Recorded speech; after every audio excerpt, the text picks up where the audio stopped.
Bom, falar de carreira, como tudo começou, é voltar praticamente há 20 anos atrás. Acho que foi um dos maiores desafios quando eu escolhi trabalhar na área de recursos humanos, né? Só que no começo, quando você começa a trabalhar, você não sabe muito o que é isso, você sabe o que quer.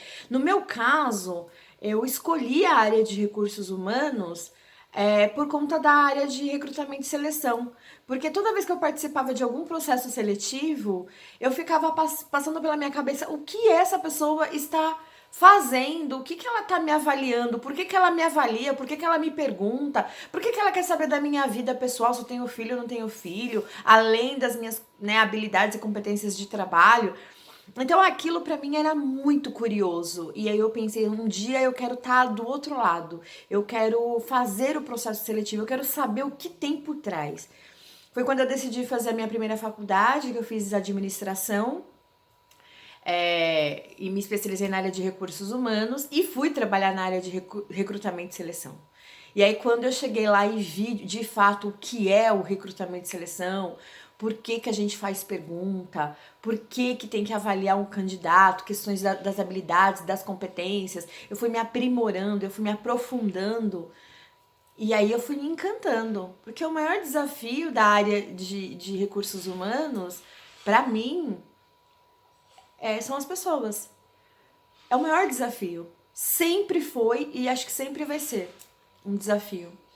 Porque você começa a querer entender, né, dos perfis.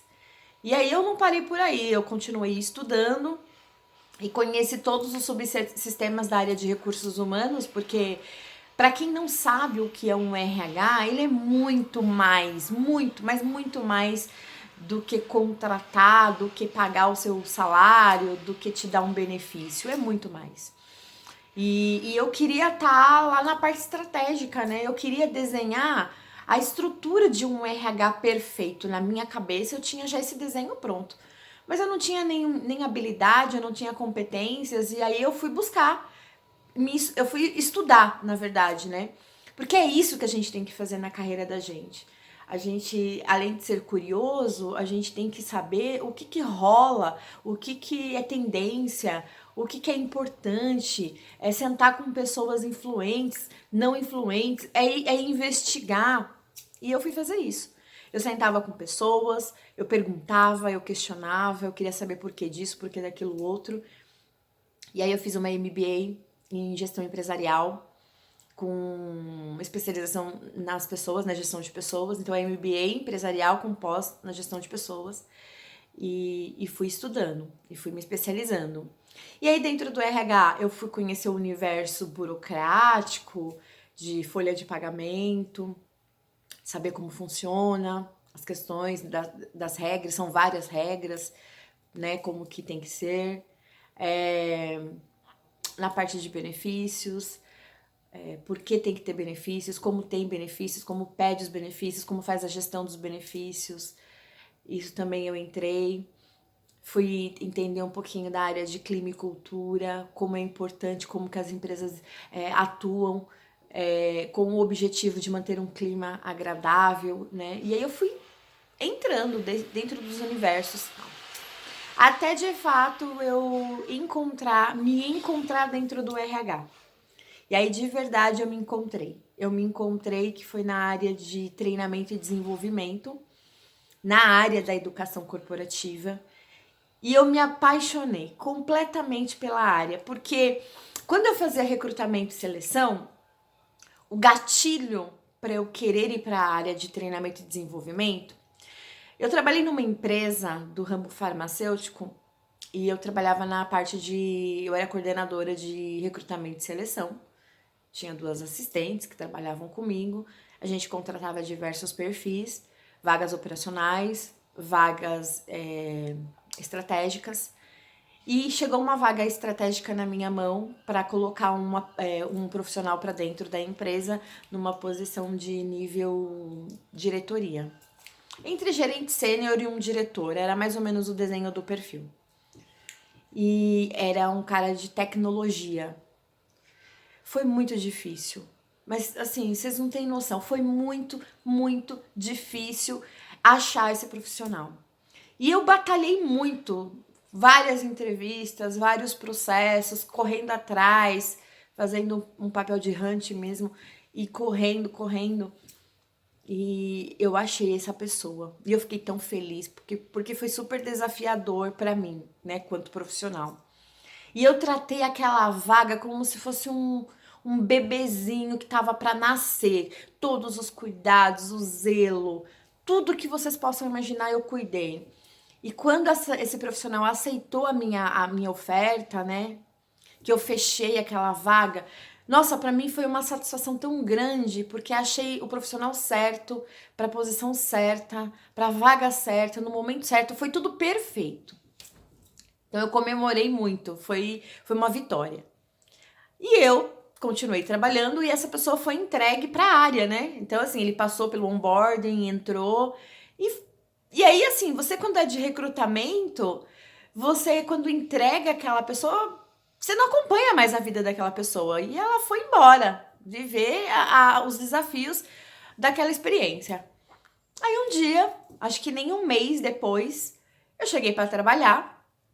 E quando eu trabalhava nessa empresa, a parte administrativa do RH, ela era fechada, tinha um corredor, assim, abriu o elevador, tinha um corredor, que ali tinha a parte de atendimento do RH, nas questões de atendimento ao funcionário mesmo, né?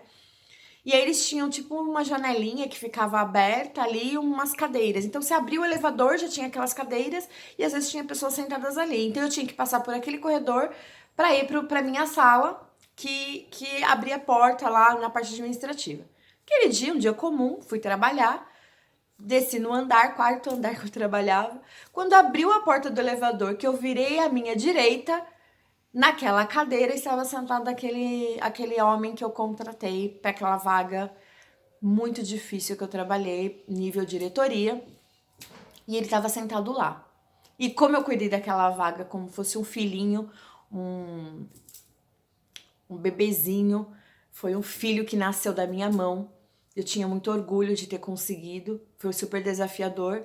Eu olhei para aquele homem, meu coração já gelou. Eu pensei, meu Deus, o que ele tá fazendo aqui? Mas como tinha um mês de contratação, podia estar ali para tirar dúvidas, enfim, não sei, né? Mas eu passei e parei e cumprimentei ele. E aí eu falei, oi, tudo bem? Você tá aqui? Poxa, o que você tá fazendo? Você precisa de ajuda? Me mostrei toda parceira, né? E aí ele falou assim pra mim, Adriana, eu estou aqui porque eu vim pedir demissão. Quando ele falou isso, meu coração gelou de tal maneira que eu falei, meu Deus, o que deu errado? Onde eu errei? Ali pra mim foi um choque. Eu sentei do lado dele e quis saber. Eu falei, mas me conta o que aconteceu, todo o alinhamento que nós fizemos, a expectativa da vaga, a experiência. Porque foi um choque tão grande pra mim que eu não acreditava que eu ia perder aquele profissional. E aí ele falou assim pra mim, Adriana, eu vou embora. O seu processo foi perfeito. Tudo que você me falou é isso mesmo. Gostei demais do seu atendimento, tudo que aconteceu até aqui. Mas lá dentro, na rotina, no dia a dia de trabalho, nem tudo que se fala é o que de fato é. E eu falei, me conta então, onde que tá o erro? E aí ele trouxe várias dores em relação à postura, a comportamentos inadequados de profissionais.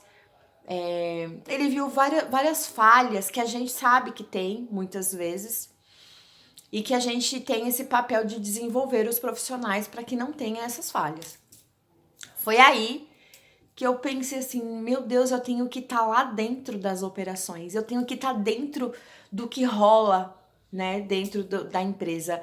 É ali que eu decidi não mais trabalhar na área de recrutamento e seleção, porque eu trabalhava a parte de recrutamento, trazer o profissional perfeito, para a vaga perfeita, mas eu não sabia o que de fato estava acontecendo lá dentro, no dia a dia. E eu falei, como eu faço para melhorar isso, para que não aconteça mais isso? Foi ali nessa experiência que eu decidi fazer parte da área de treinamento e desenvolvimento, porque eu falei assim, essas pessoas precisam estar preparadas, elas precisam ser desenvolvidas para receber novos colaboradores, elas precisam a todo momento se reciclar. Então aquilo para mim passou a ser uma missão. Eu falei, eu não vou mais aceitar passar por isso, não vou mais aceitar.